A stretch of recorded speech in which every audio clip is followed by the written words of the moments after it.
Everyone, you might be in a situation where for some reason your Android phone is just giving you a full voicemail basically all the time. Now, what does this mean? Well, basically, if you go ahead and go through and you get into your voicemail option within your Android phone, it may be giving you that your voicemail is full. The main way to go ahead and fix this and the main way to go ahead and do this is by deleting your voicemails. So what you're going to want to do is get into your voicemail option at the very bottom of your display, or you can also call your own phone number if you want to go through that older method. Type in your old phone number if you don't see visual voicemail, type in your passcode, and you should be able to hear your voicemails from there.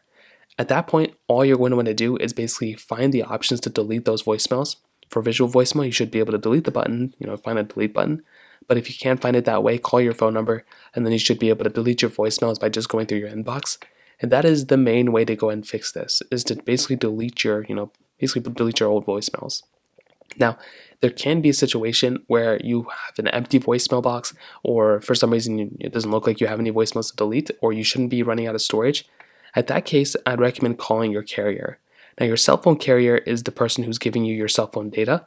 Now, if you were to swipe down from the top, you should be able to see some cell phone carrier here, or if you swipe down once more, you should be able to see somewhere that says like Verizon or AT&T or T-Mobile, whoever it is.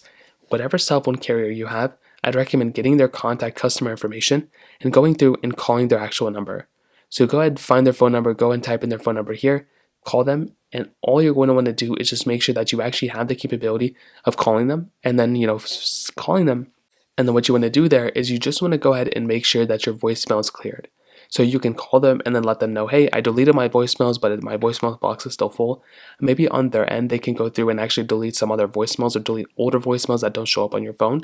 So that's another thing you can do as well. And I'd probably recommend doing that if your voicemail box is still full, even after deleting voicemails. So that pretty much covers it up there. If you have any other thoughts or questions, let me know in the comment section below. Hit the like button, that helps me so much, but definitely hit that subscribe button. More importantly than everything else, I love every single one of you guys. Hopefully I'll catch you guys in the next video.